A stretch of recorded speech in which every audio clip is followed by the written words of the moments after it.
This is TNC Movie Night, and that's Alex being Alex in the intros. What can I say? Hi. So, over the last week, hopefully you already saw the episode. We did a quiz on Shawshank Redemption, Alex's favorite movie. If you haven't seen that yet, go ahead and pause this episode. Go back, go watch that. We appreciate it. Thanks for the view, Mom, and Alex's mom. But we wanted to structure this review just like we did for Revenge of the Sith, where we did the Revenge of the Sith quiz, did the review, and now we did Shawshank Redemption quiz, and now the review. It's been a long time since I've watched this movie. I honestly could not remember a lot of it, probably about 90% of it, to be honest. And finally got to it again. It's been over a decade, and we're going to dive into that today. But before I give my thoughts, I thought we can let Alex start, since we already know he loves this movie. It's his favorite movie. Well, hopefully, a lot of love. Whatever my thoughts are, a lot of love to end it. And then, we'll wrap up the show. So, yeah. Sounds good. Like you said, man, I just love this movie. This is just a really good movie. The plot, the acting, the writing, the source material they had to work with. It's just good. It's just good. And that's what I love about it, is it's so hard to find anything to hate on. The only choice you have left is that it's just good. And so it's one of those movies that, like, at every turn where it could have gone one way or the other, they always went the way that makes it great. I love how they introduce characters. I surprisingly love the narration, which I think is way too often used as a lazy way to just fill your movie with exposition and not have to actually write a story. You just have someone say what happened. But right, I didn't want to say it because I feel like we talk about it too much. But for real, man. We'll just leave it there. But yeah, it's Morgan Freeman, it's narration, it works well, so they just did it right. And I love the story they have there. I love the message that they send with it, and I love the kind of a twist ending that it has. Spoiler alert, kind of. The movie's 26 years old now, so if you haven't seen it yet, it's kind of on you. But still, spoiler alert.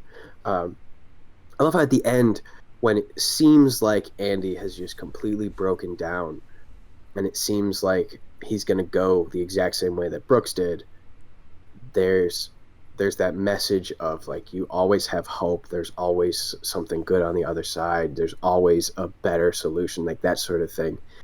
And it looks like Andy's just done. And everyone's freaking out because they think he's going to hang himself in his cell because he got the rope. And everyone's like, oh, Jesus, I can't think about it. And then when he doesn't walk out of the cell, if you don't know what's coming, your heart drops and you're like, oh, no. But then you find out everything's cool, man. Jump cut to that morning. He's in his nice business suit, all cleaned up, walking into a bank, taking all of Warden Norton's money. And you're just like, oh, no, this is a happy ending. This is good. And then Red gets out, too. He stops saying what he thinks people want him to say, what he thinks will get him out. And he's just honest. And then he gets out because he is that changed man.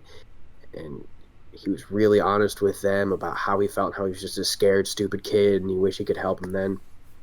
And so it kind of shows you both of them leaving in an optimistic, hopeful, happy ending sort of way, but they take very different paths to get there.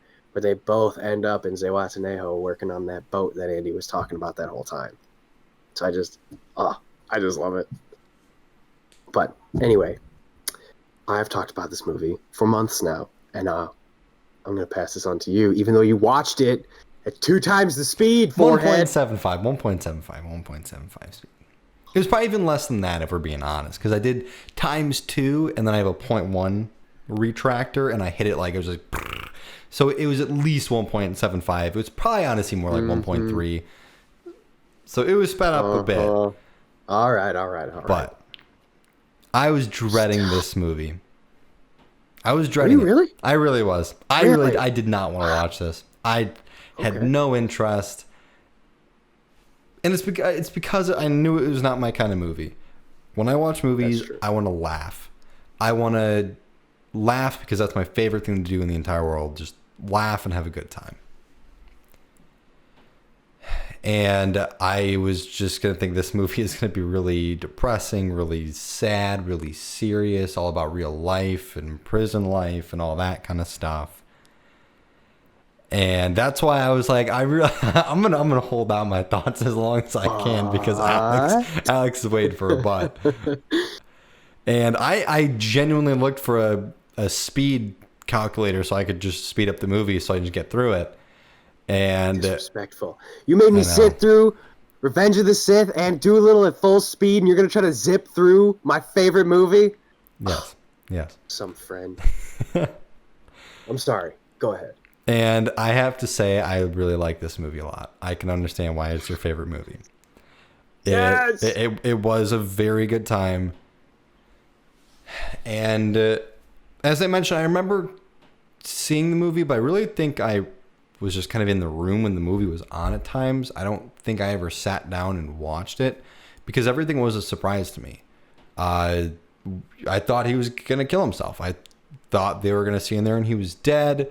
And the only things I can really remember about the movie are little cutaway gags and Family Guy, because it made now seeing this movie in full. Now I remember like so many references you see in Family Guy, throwing the stones through the poster, getting the lunchbox under the tree, and there's just so many different ones that I see in shows, movies, mainly Family Guy, a lot of stuff like that. And it's kind of cool to finally see where all those come from.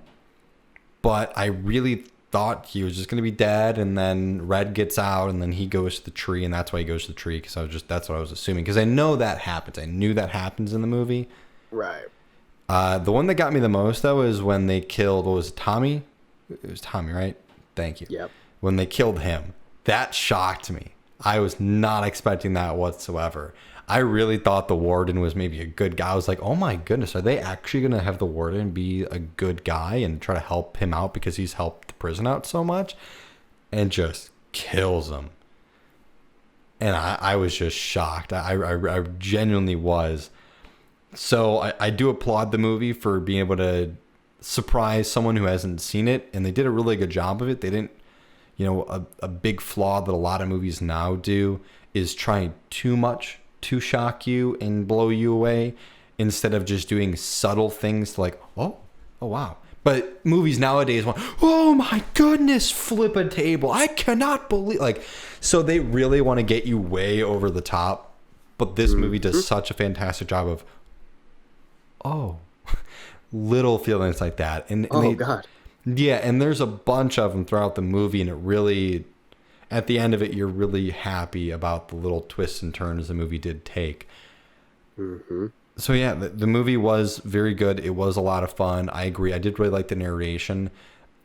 Usually narration does kind of feel very drawn out and just trying to fill space when they just it always feels a lazy route, because all you need is B-roll and someone to talk.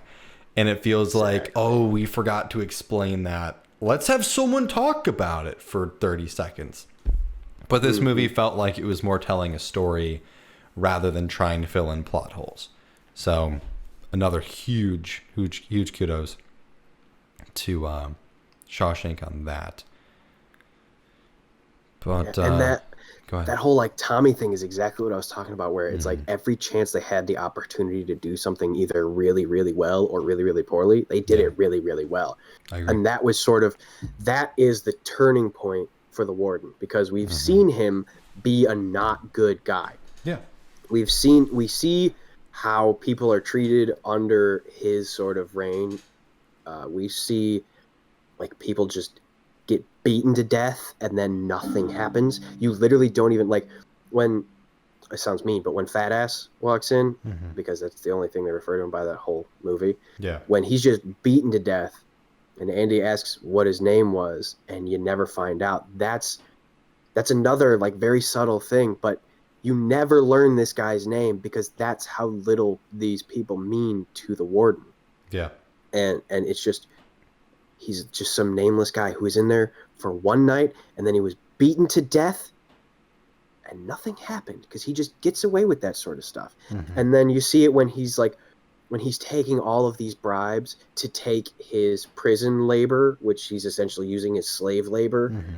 to do all of these jobs for the cheapest, and he's either doing the job for the cheapest so he's getting paid, or he's getting paid off by the contractors who can't possibly match his price. So he's got money coming in left and right, and Yeah. he's laundering money, he's a bad guy, but he never really gets his hands dirty Yeah. other than the money stuff. So you're like, he's a bad guy, but he could just be some greedy old dude. And then that becomes the turning point when it's like he has a chance to do the right thing. And he knows that Andy is innocent now. He knows that he just shouldn't be there.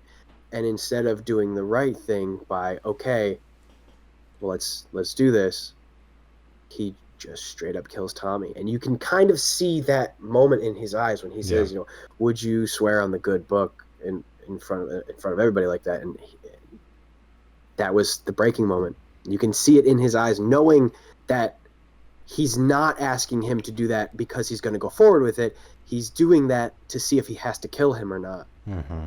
You can see it in his eyes where he goes, well, you just have to die now because I need to worry about me. He drops a cigarette and then gone. And so that's a real big turning point there. Same for the captain. Like, he's the one who pulled the trigger. They did that on purpose. These two are not good dudes, and they're choosing to be not good dudes. So it's just beautiful the way they did that. And, I mean, just everything. Everything in this movie is so, so good. I definitely agree, because when the warden was talking to Tommy outside, at first I was like, oh my goodness, the warden's gonna do it. And then there was something in his eye you see and you're like, Tommy, no. And then he's killed. I want to say, I think this might be kind of shocking. I want to ask you first, who's your favorite character? Do you have a favorite character? God, it's so tough. I love Brooks. Love Red. I love Andy. Even Haywood's funny. I don't know if I have a favorite one, which is to the credit of this movie for developing so many people so well. Who's yours? The captain. Yeah? Yeah. God, he's good. He's just good. They did so well.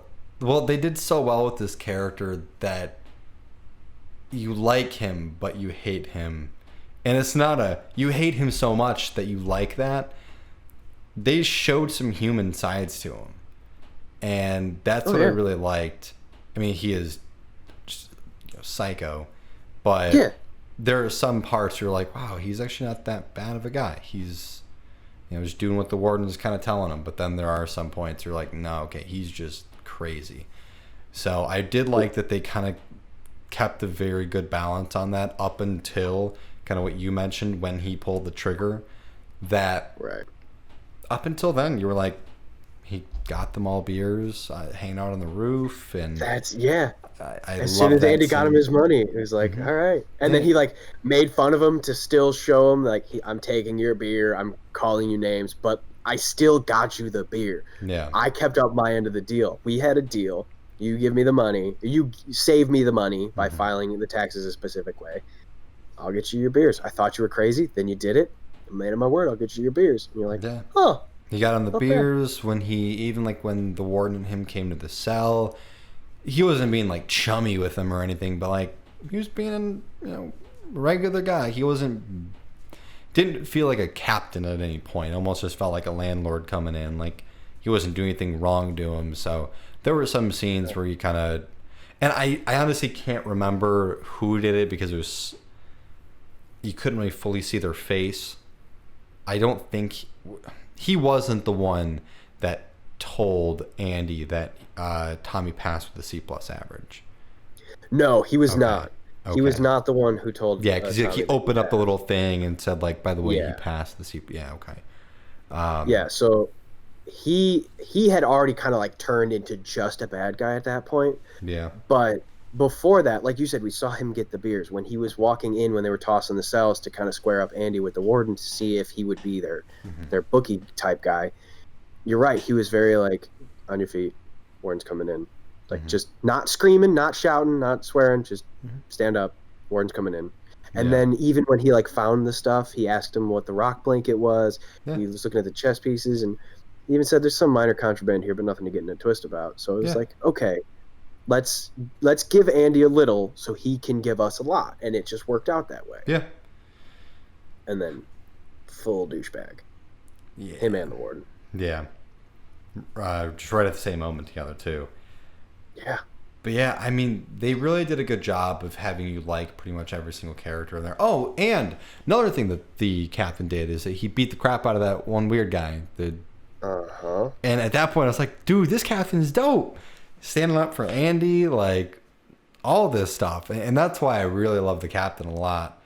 So I thought they did a great job with this character, and he was really well done. Yeah, I completely forgot about that. Which that scene, oh my God, what a freaking brutal thing to do. But I mean, totally deserved. Oh yeah. He might even be, Boggs might be the worst, less likable than the warden, captain. the captain. Yeah, he might be the worst guy in that whole movie, which played very, very well. And another great thing that they did is they established early on that prison is no fairy tale land. And even when Red was like, I'd like to tell you Andy put up the good fight, and I'd like to tell you that the sisters didn't do anything to him. I'd like to tell you that. Prison's no fairy tale world. Yeah. And then they just tell you, like, those first 2 years were really rough on Andy. Sometimes he fought him away, and sometimes he didn't. And you know what happened. Like, yeah, they didn't tell you, but you know what happens when he didn't. And then they have some other, like, brutal scenes where you get an idea just in case you weren't sure. Yeah. And sometimes he gets away. Sometimes they just beat the living crap out of him. And as soon as he's on Warden Norton's good side, go send the captain in to beat the living crap out of him. Boggs never walked again, and the sisters never laid a hand on Andy again. Yeah. So yeah, it was really well done. I will have to say. It's just a good movie. It is. Like, it is. Some people dog it. Like, okay, this is how you know it's a really, really good movie. There is a plot hole in this movie that people have talked about for 20 plus years. And it is that, okay, if he crawled out of there, how did he reattach it to the wall? Which is a decent question. Sorry, reattach what to the wall? Oh, the poster. The poster. Because he had to go through the poster, and it was still attached to the wall tight enough that you could throw a rock through it. And so you could just, like, this is getting into the argument, which I'm not planning on doing, but you could assume that, like, falls to the wall and just happened to get stuck. But, like, there's a big, like, oh my God, Shawshank has a plot hole sort of thing. But that's how good this movie is, that the only gripe you can have is, like, kind of weird how the poster was still attached to the wall. That's it. What are the problems you have? Crickets. Because there's nothing else. It's just good. See, it's funny. I thought they actually showed why it was still, because there was a point in the movie where they showed him, chiseling through and stuff with the poster still, like, there. And he was kind of, like, slid by it and was just, tapping at the wall. And I thought that was a good enough explanation, because I didn't even think about that until you bring it up now. I was just like, they just, he probably just moved it over, crawled in, and then went through, and the poster, just falls back to what it was doing. Because, like you just said, they established that he doesn't take it down; he just works under it. Yeah. So, if you want to, like, really, really break it down, be like, okay, if he got in, how tight could it get to the wall by just falling? But it's such a minute detail that might not even be the best arguing point. And that's the only thing that you really can dog this movie for, if you can dog it at all, which I think it's whatever. It's not really a very awesome argument, but I can see why some people could be like, well, but that's it. Other than that, just good. It's just good. That's all I can say about it, is it's just good. To the point of being great. When it's just good, every step of the way, it's just great. And, I mean, and that kind of does show, because I usually try to keep a level head when I go to movies, just completely in the middle. And I went into this, like I said, not wanting to watch it, thinking I'm going to hate it, not excited for it. And I left it being really happy and enjoyed it a lot. So the movie did a great job of doing that for someone who did not really care to watch. I mean, again, there's going to be movies that you and I watch that we both, like here, Borat, we both did not want to watch that. There's going to be movies that maybe I bring up that you're like, ugh, Revenge of the Sith.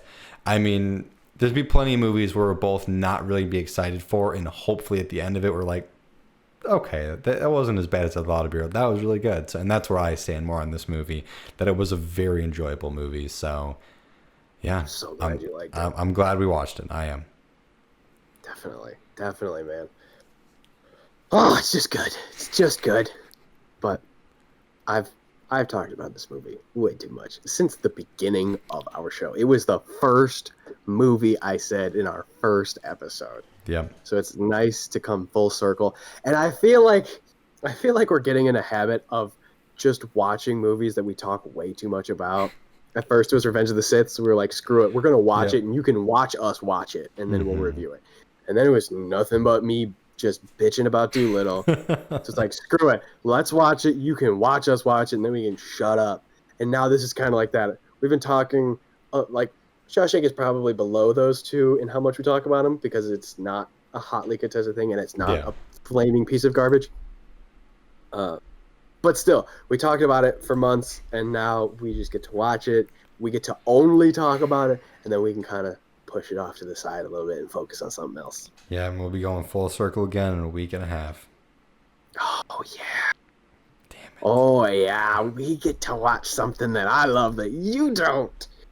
It's just in case you haven't seen any of the episodes yet, but Brandon hates the movie Elf, and this month for our Watchathon, we're watching Elf.